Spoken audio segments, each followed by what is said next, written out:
kita bahas kemarin. Sekarang kita ke materi yang ketiga sedikit. Jadi kemarin itu bahasannya sihir itu ada 8. Bahasan kemarin yang kita bahas itu masalah sihir dari Kaldan dan Kasdan. Jadi dari Kasdan dan Kasdan, Kaldan, Kasdan, ya yang kemarin itu pelajaran yang kemarin, Kaldan dan Kasdan. Begini, summa dzakara Abu Abdullah telah menyebutkan, Abu Abdullah Ar-Razi telah menyebutkan anwa as-sakhrati thamaniyatu. Jadi macam-macam ilusi atau macam-macam sihir itu ada 8. Al-awwalu saharul kaldaniyaini, itu baca kaldaniyaini gitu ya. Agak ribet. Kaldaniyaini dan wal kasdaniyaini itu bacanya. Jadi, kalau dalam bahasa Arab memang gini. Kalau kasdan itu daerahnya. Tapi kalau pakai kaldania ini itu maksudnya orangnya. Jadi orang Kasdan. Ya. Kemudian kalau kita sebut Kasdania ini berarti orang Kasdan. Kayak orang Indonesia. Kalau disebut Indonesiina itu berarti orang Indonesia. Kalau Indonesia itu Indonesia. Gitu kalau orang Arab bilang. Ya kaidahnya gitu. Sama dengan Rusia. Rusia kalau pakaian Rusian berarti orang Rusia. Rusian orang atau Indonesia itu orang Indonesia. Gitu. Kalau dalam bahasa Inggris ya kau mulus amat dah. Nah, suku dari dua daerah ini, Kaldan dan Kasdan itu dia bermain ilusi. Pandangan dari orang Kasdan itu sebetulnya manusia itu terkendali, diarahkan oleh ilusi. Gitu.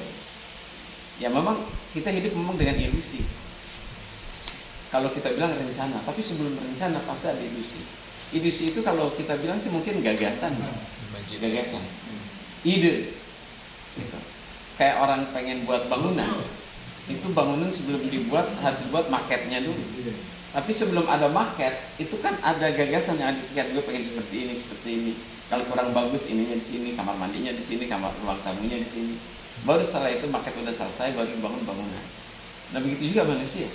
Ini bangunan kita, ini sudah ada belum sebelumnya? Badannya belum ada, tapi di alam ruh maketnya sudah ada, Allah siapkan. Jadi untuk kita, untuk seorang manusia aja yang diciptakan oleh Allah sebelumnya itu udah ada maketnya. Iya, udah ada polanya. Terus gagasannya udah ada pun, udah ada belum?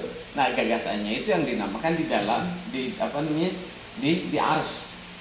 Makanya kalau dalam sebuah hadis qudsi Imam Al-Ghazali itu mencatat bahwa yang namanya manusia itu sebetulnya ada di sana pohon arsy namanya. Yang usia manusia aja itu sudah ditentukan oleh Allah. Itu kan masih dalam ide, masih dalam gagasan. Dulu sebelum kita nikah juga kan udah ada rencana buat kita. Nanti gue punya istri seperti ini, gue akan buat seperti ini, rumah tangganya seperti ini. Pasti itu ada. Hebatnya gagasan kita. Hebatnya memori yang Allah ciptakan kepada kita itu, jangankan ide dan gagasan, orang yang sudah kita lihat sendiri itu nanti jatuhnya ke alam gagasan. Nah itu makanya kalau seandainya ada dua pendapat yang berbeda antara kaum Asy'ari dengan orang-orang filsafat, itu bedanya di situ. Kalau orang filsafat bilang yang namanya manusia, yang namanya alam ini kekal, gitu. Yang namanya alam kekal. Tapi kalau orang Asy'ari enggak, sirna. Padahal itu cuma beda pandangan. Sebenarnya pendapatnya sama. Kalau orang Asy'ari bilang manusia akan hancur. Ya hancur tubuhnya, tapi idenya kan masih ada. Betul nggak? Coba begini, orang tua kita yang sudah meninggal, saudara-saudara kita yang sudah meninggal, bisa nggak kebayang wajahnya di hadapan kita di pikiran kita? Bisa hilang nggak? Enggak. Kita di sini anak kita lagi tidur, wajah anak kita terbayang. Itu namanya gagasan di dalam diri kita itu kekal. Allah ciptakan seperti itu. Makanya kata orang filsafat enggak kekal. Gitu. Kata orang Asy'ari, ya yang namanya manusia itu akan musnah, sirna. Nah alam itu juga seperti itu. Kalau kata orang filsafat, alam ini kekal. Orang-orang Asy'ari bilang alam ini sirna, akan hancur. Kalau kita punya kertas, kita robek kertasnya. Kertas itu kan hancur.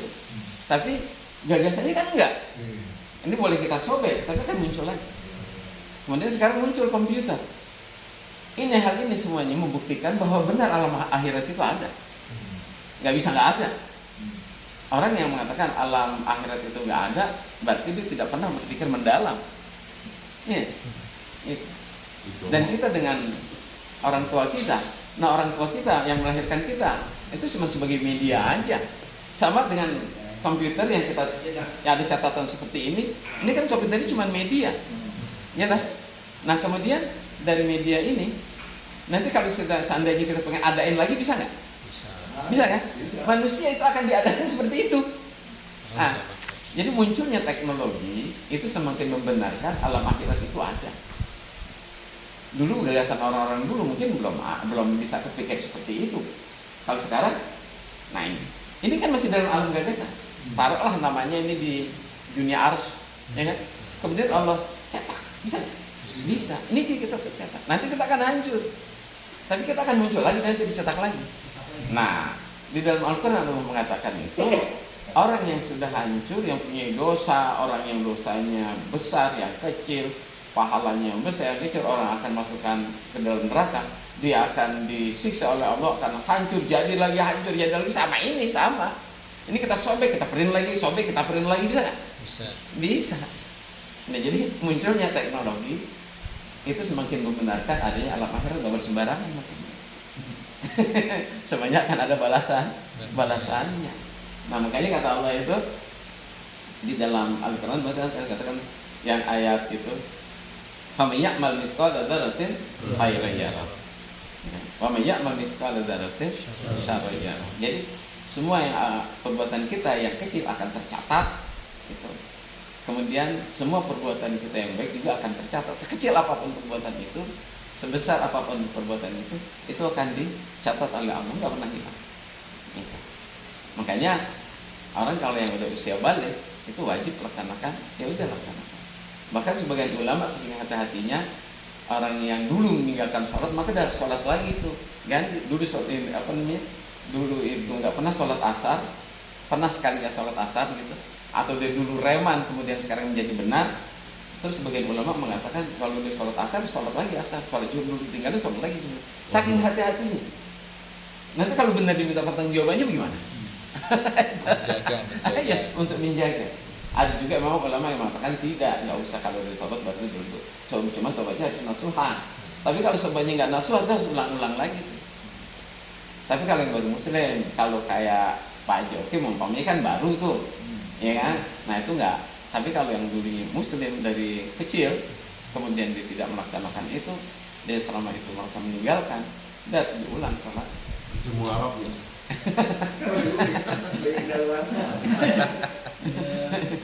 Jadi nggak wajib, yang dulu nggak wajib. Jadi dari bahasan yang di dalam tafsir yang diurai oleh Ibnu Katsir sejauh itu sebetulnya hebatnya seperti itu. Dulu kan belum ada teknologi, tapi bahasanya sudah sedalam itu. Hebatnya. Oleh karena itu di sini dikatakan huwa sayyaratu wa kanu yata'aqiduna annaha mudabbiratan al-alami gitu. Dan ini adalah sebetulnya itu terkait dengan masalah yang terkait dengan masalah akidah. Jadi hal-hal itu akidah. Manusia itu walaupun energinya itu tidak sama dengan apa namanya, dengan ilusi tadi gitu. Tapi badan ini dikendalikan oleh ilusi tadi. Ya kalau orang bilang sekarang ini ilusi itu seperti gagasan tadi.